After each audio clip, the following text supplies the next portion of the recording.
wings too wide. The crystal spires of Lumaris caught the twin suns' light, casting prismatic rainbows across the cloud city's transparent walkways. From her perch on the maintenance ledge, Nalia Zethir watched her people glide between the floating structures, their slender wings barely visible as they rode the thermal currents with effortless grace. Unlike them, Nalia kept her wings tightly folded against her back, the purple membrane shimmering beneath her work tunic. If she unfurled them here, they would extend nearly twice the width of any other astrolands, beautiful in their own way, but unmistakably wrong. Structural support isn't responding to calibration, she murmured into her comm device, deliberately keeping her voice soft. Even her vocal resonance was deeper than the musical tones valued by her people, requesting permission to manually adjust the outer ring anchors. The response was immediate and cold. Proceed, Technician Zethir. Complete isolation protocols as usual, of course. They always assigned her the dangerous outer ring work, not out of cruelty but practical necessity. Her broader frame and stronger muscles made her better suited for the physically demanding tasks that other astrolands struggled with. It was logical, efficient, lonely. Nalia secured her tether and leapt from the platform, allowing her wings to partially unfurl just enough to control her descent. The sensation was bittersweet. The rush of wind against her wing membranes felt like freedom, but the careful restraint was a constant reminder of what she could never be. She landed on the outer ring with practiced precision, immediately noticing the misaligned anchor joints that threatened the city's stability. Working methodically, she began the repairs, losing herself in the rhythm of the task until a flash of movement caught her eye. An unfamiliar craft approached from below, sleek and clearly not of Astroland design. Nalia watched as it docked at the visitor's port, curious despite herself. Visitors were rare since the shield degradation had begun. Most species avoided unstable floating cities as a matter of survival. Hours later, as she completed the final calibrations, a voice startled her from behind. "That's impressive work. I would have used a gravitational stabilizer, but your manual adjustment is actually more precise." Nalia turned to find a human male observing her work with undisguised interest. His skin was a warm brown, his hair cropped close to his scalp, and his eyes, a deep amber that reminded her of Lumaris at dusk, showed no sign of the discomfort or pity she usually received. From her own kind. "Humans don't typically understand our technology," she responded, automatically deepening her crouch to appear smaller, an instinctive habit after years of trying to minimize her presence. He smiled, extending his hand in what she recognized as a human greeting gesture. "Mason Reed, atmospheric engineer from Earth's Interplanetary Assistance Program. I was told to find the best technician in Lumaris. From what I just witnessed, they actually got that part right."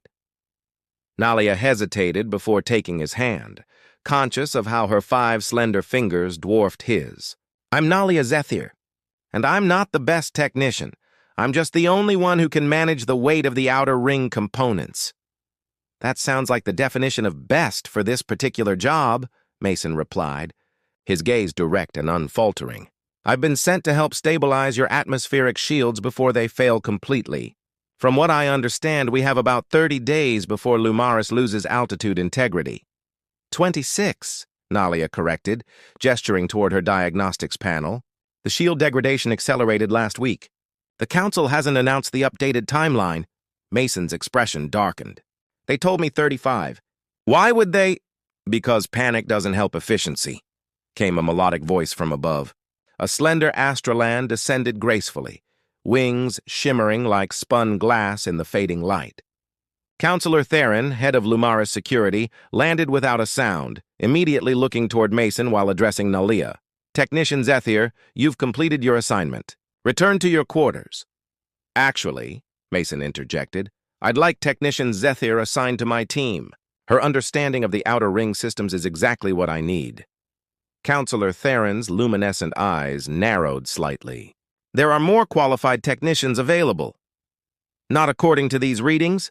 Mason held up his scanner. "Her calibrations are perfect. I need precision, not credentials." For the first time in her life, Nalia watched someone advocate for her presence rather than her absence. The sensation was so unfamiliar that she almost missed Theron's reluctant nod of agreement.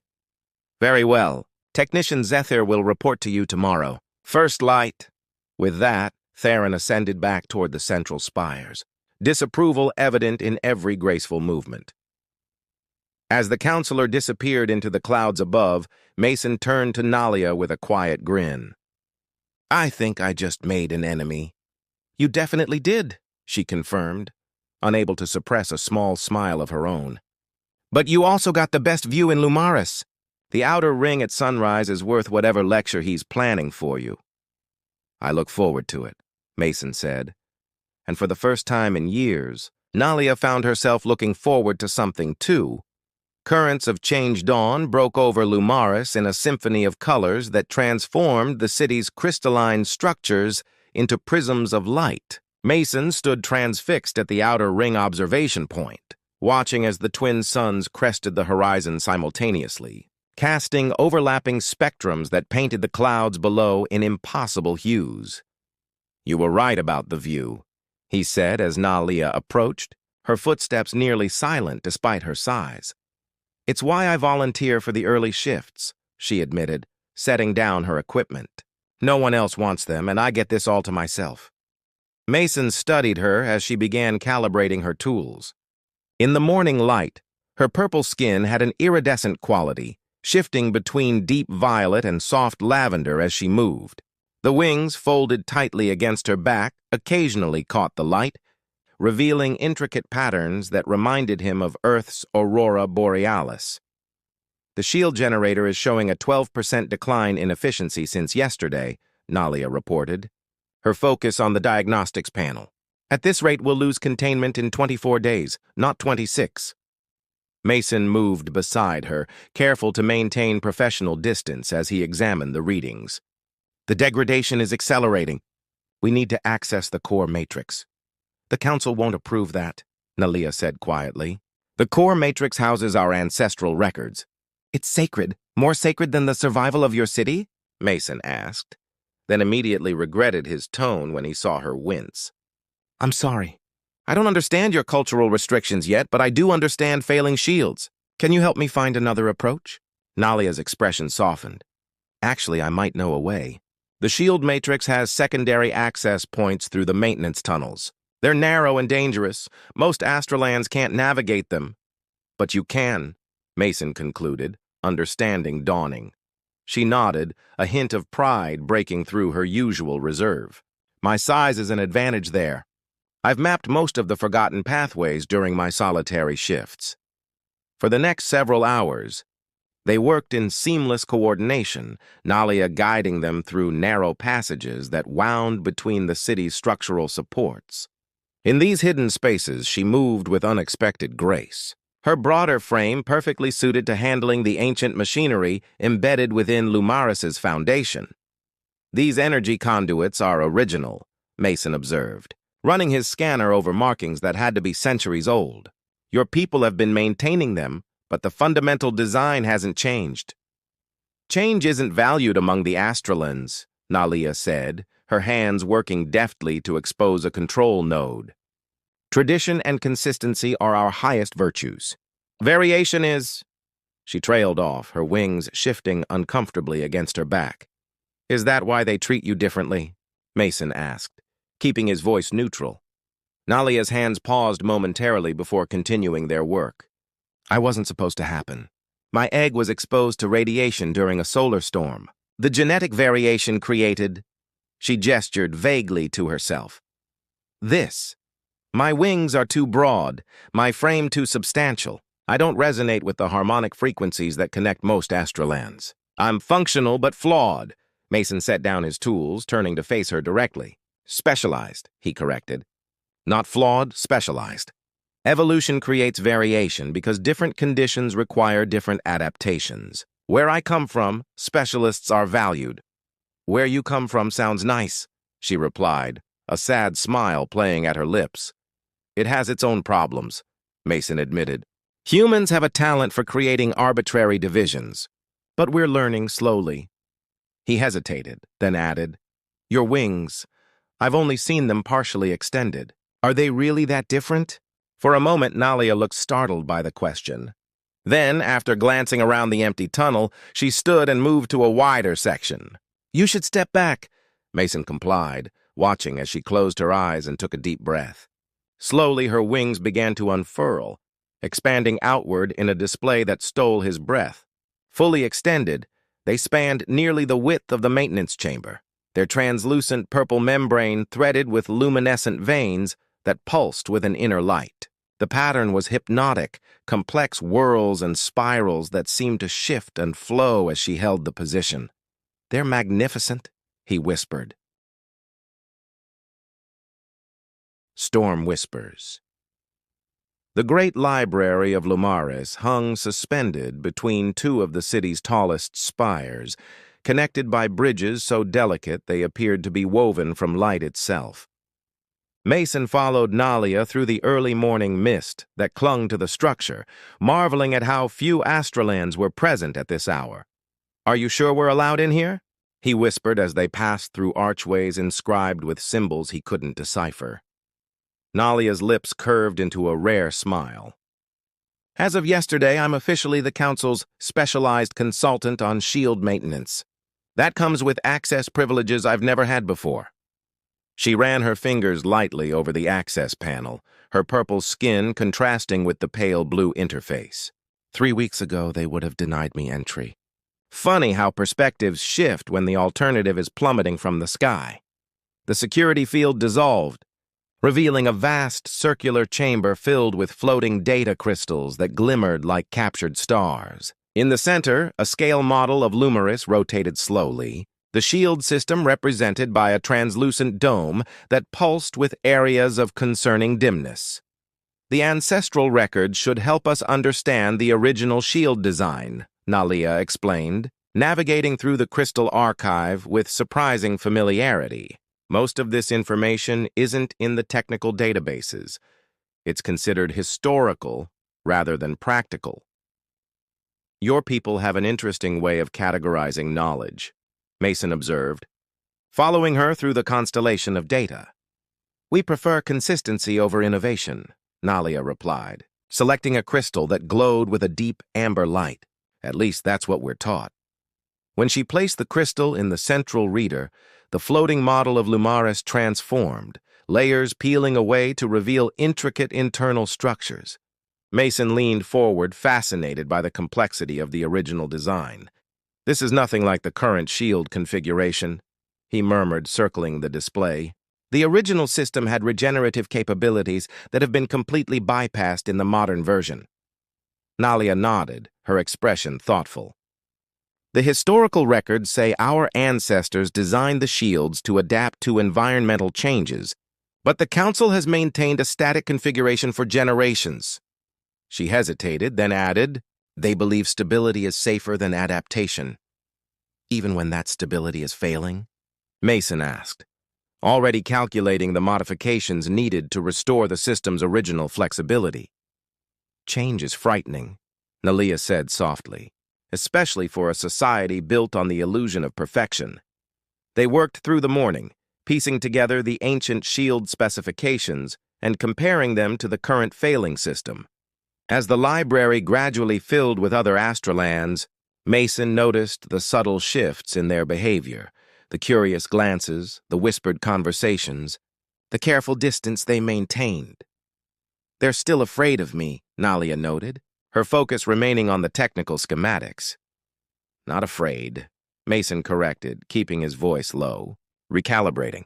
You've disrupted their understanding of what an Astralan should be. That takes time to process. A chime from his communicator interrupted their work, an alert about another shield fluctuation requiring immediate attention. As they gathered their equipment, Nalia paused, her expression suddenly resolute. There's somewhere I want to show you, she said, after we fix this section. Somewhere no other human has seen. Hours later, with the shield temporarily stabilized, Nalia led Mason to the very edge of the city's outer ring. Without explanation, she secured a tether around his waist, connecting it to her own harness. Do you trust me? She asked, her eyes reflecting the setting suns. Mason nodded without hesitation. Completely. Then hold on. With that, she wrapped her arms around him and stepped off the edge of Lumaris. Mason's startled shout was lost in the rush of wind as they plummeted through the clouds. Just when the fall seemed endless, Nalia's wings snapped open to their full magnificent span, catching the air currents and sending them soaring beneath the floating city. The view stole Mason's breath. From below, Lumaris was a metropolis of crystal and light suspended in the heavens, its delicate structures impossibly beautiful against the darkening sky. But even more captivating was the feeling of Nalia's powerful wings carrying them both, her strength and precision evident in every controlled movement. She guided them through hidden air currents to a small formation that floated separate from the main city, a collection of crystal fragments that had broken away centuries ago, forming a miniature island adrift in the clouds. "My sanctuary," Nalia explained as they landed on the crystalline surface. "I found it during a maintenance flight when I was younger. No one else comes here. It's too distant for most Astraland's wing capacity." The hidden refuge was beautiful. Wild crystal formations had grown unchecked, creating natural sculptures that captured and refracted the light of the emerging stars. At its center, a small pool of gathered rainwater reflected the constellations above. "This is incredible," Mason said, turning slowly to take in the untamed beauty of the place. "Why, show me." Nalia's gaze met his. Vulnerability and determination mingled in her expression. "Because you showed me that being different doesn't mean being wrong. And because—" She hesitated, then continued more softly. "Because I wanted you to see me, really see me. Somewhere I don't have to fold myself smaller." As if to emphasize her point, she unfurled her wings to their full extension, the luminescent patterns within them brightening in response to the starlight.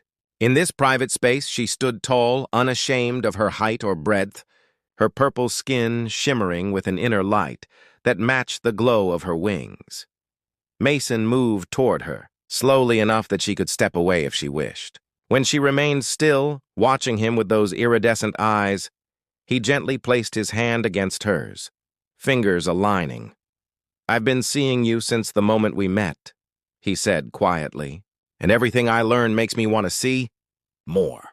The touch of her fingers against his sent a current through Mason that had nothing to do with Lumaris's technology and everything to do with the closing distance between them. When she leaned down to press her forehead against his, an intimate gesture among her people, he closed his eyes, feeling the subtle warmth of her skin against his own. "My people believe that true connection happens when thoughts align," she whispered. "When minds touch before bodies? And what do you believe?" Mason asked, his voice equally soft in the stillness between them. "I believe that connection happens when someone sees your truth and stays anyway," Nalia answered, her breath warm against his face.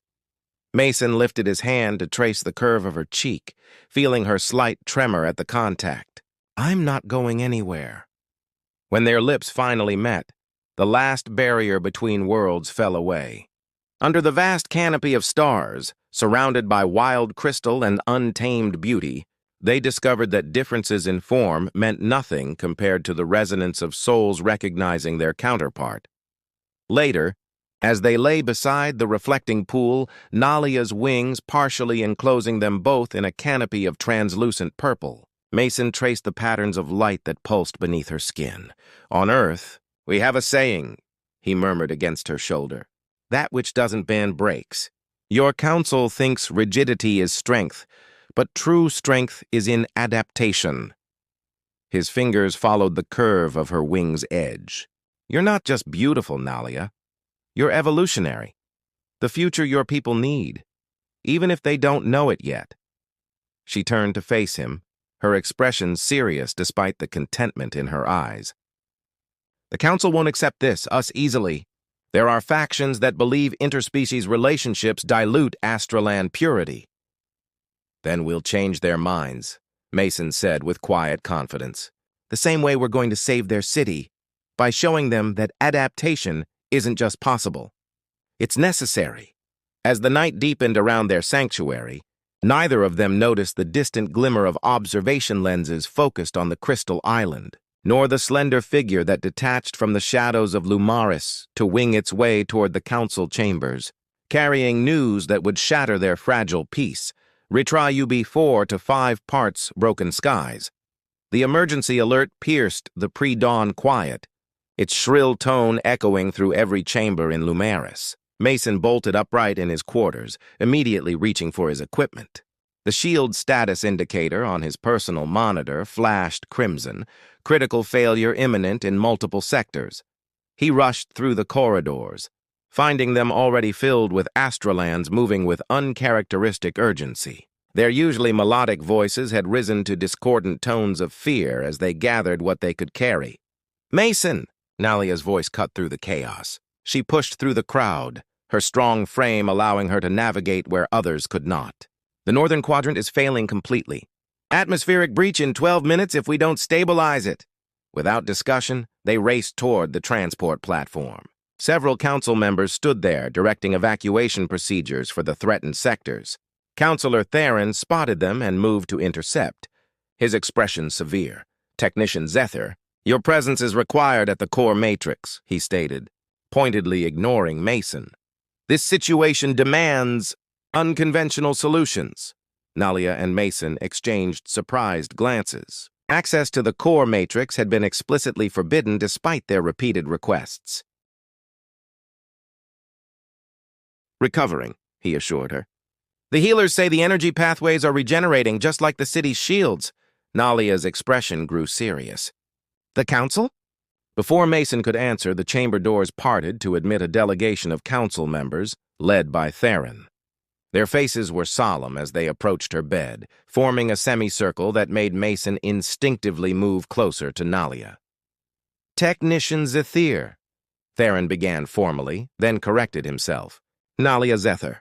The Council has reviewed the events of the Shield crisis and your intervention." Mason tensed, prepared to defend her, but Theron's next words stunned them both.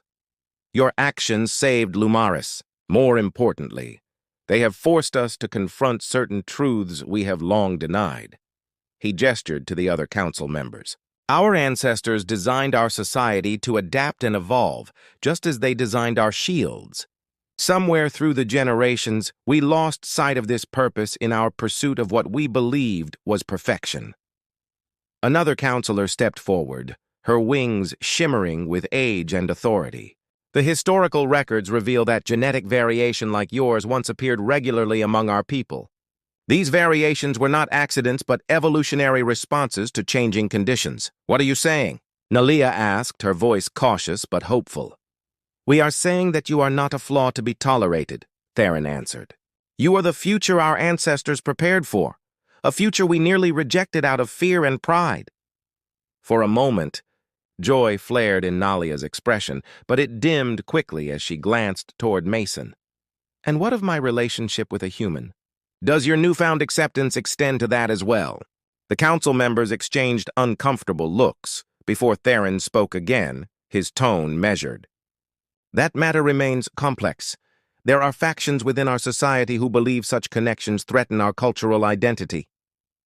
He paused, then added with apparent reluctance, "The council has voted. While you are to be honored for your service to Lumaris, your relationship with the human engineer is deemed inappropriate. You must choose. Remain here with your newly recognized status, or face exile with him." The chamber fell silent, the ultimatum hanging in the air between them. Mason tightened his grip on Nalia's hand, but said nothing, allowing her this choice without influence. Nalia's gaze moved from the council to Mason, then back again. When she spoke, her voice carried a new strength that made even Theron step back. "You speak of adaptation while clinging to your fears," she said evenly. "You acknowledge that I saved your city because I am different, then punish that same difference when it manifests in my heart rather than my wings." She sat up straighter, wings rustling behind her. "If that is your definition of acceptance, then I choose exile." The council's shocked murmurs filled the chamber, but Theron silenced them with a raised hand. "You would abandon your home? Your people?" After finally gaining the recognition you've sought your entire life. Recognition without true acceptance is just another cage, Nalia replied. And I've spent enough of my life in cages. Mason stood, addressing the council directly. The shield stabilization is complete. My mission here is finished. We will depart as soon as Nalia is strong enough to travel.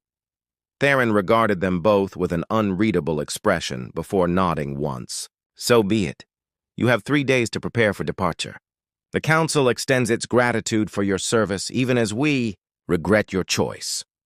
As the delegation filed out, Mason turned to Nalia, concern etched in his features. Are you sure? This is your home. Nalia gazed around the healing chamber, taking in the crystal walls and familiar lights of the only world she had ever known. Then her eyes returned to Mason, and the certainty in them was absolute. Home isn't a place, she said softly. It's where you're free to be your true self.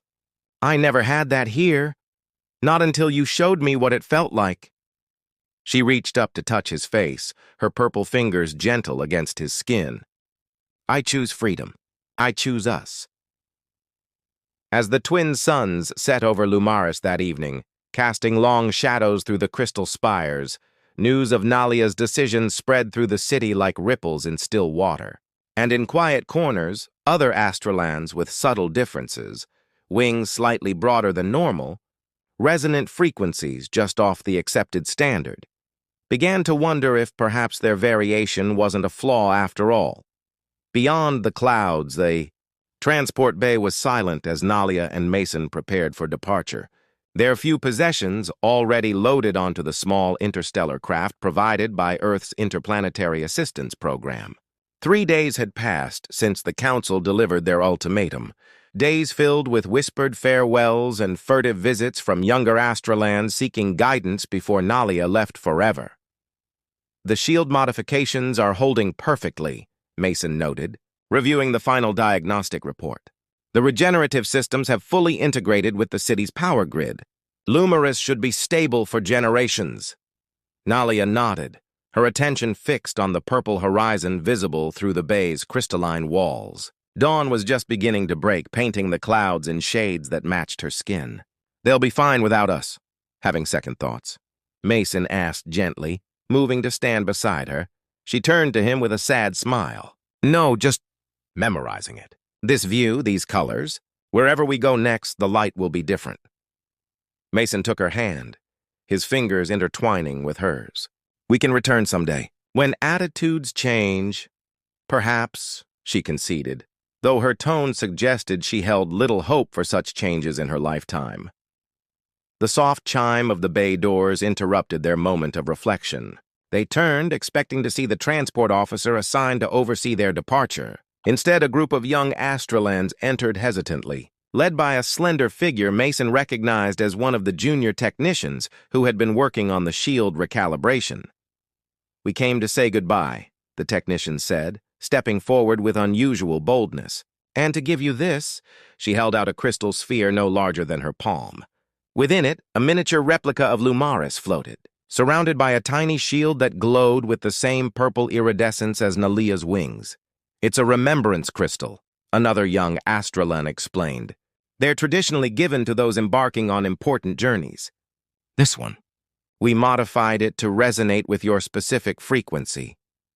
Nalia accepted the gift with visible emotion, cradling the delicate crystal as though it contained the entire city itself. Thank you. I'll treasure it. The young technician glanced nervously at her companions before continuing. There's something else, something you should know before you leave. She lowered her voice, though the bay was empty save for their small gathering. After what happened with the shields, after seeing what you did, many of us have begun to question the Council's teachings about uniformity. Another astrolan stepped forward, this one subtly different from the others. His wings bore faint patterns that echoed Nalia's, though less pronounced. Some of us have always hidden our variations, small differences that could be concealed. He unfurled his wings slightly, revealing the distinctive markings. But watching you save our city by embracing your difference, watching you choose exile rather than denial of your truth, it's awakened something in us. Nalia's expression shifted from surprise to deep emotion. What are you saying? We're saying that your departure might be the beginning, not the end, the first technician answered. The council believes they've resolved the matter by exiling you. They don't understand that they've actually inspired those of us who remain. Mason watched as Nalia processed this revelation, saw the conflict playing across her features, hope for her people warring with the pain of leaving them. A movement needs leaders, he said quietly. People willing to stand firm when pressure comes. The young Astralan straightened at his words. We'll stand, one promised. Not all at once, perhaps, but gradually, visibly. Until the council must acknowledge that variation isn't just an anomaly to be tolerated, it's essential to our future. Before Nalia could respond, the bay doors opened again. This time, Councillor Theron entered, accompanied by 2 security officers. His expression was grave as he surveyed the unauthorized gathering. The departure window approaches, he announced formally. These farewells must conclude. The young Astralans bowed respectfully, but without the deference they might have shown days before. As they filed past Theron, the councillor's gaze lingered on the one with distinctive wing patterns, a flicker of recognition, and perhaps concern, crossing his face. When they had gone, Theron approached Nalia and Mason, his formal demeanor softening slightly. I came to ensure your departure proceeds without incident. You mean without inspiring further rebellion? Nalia replied evenly. Theron's mouth tightened. I mean without unnecessary pain for all involved. The council's decision was not made lightly. Few meaningful decisions are, Mason said, returning to the craft's preparation sequence. But they're often made with incomplete information. The counselor tilted his head questioningly. Meaning? Nalia set the remembrance crystal carefully among their belongings before facing Theron directly. Meaning that exile may remove us from Lumaris, but it can't erase what happened here. The younger generation has seen that difference can be strength. That adaptation isn't just possible, it's necessary for survival.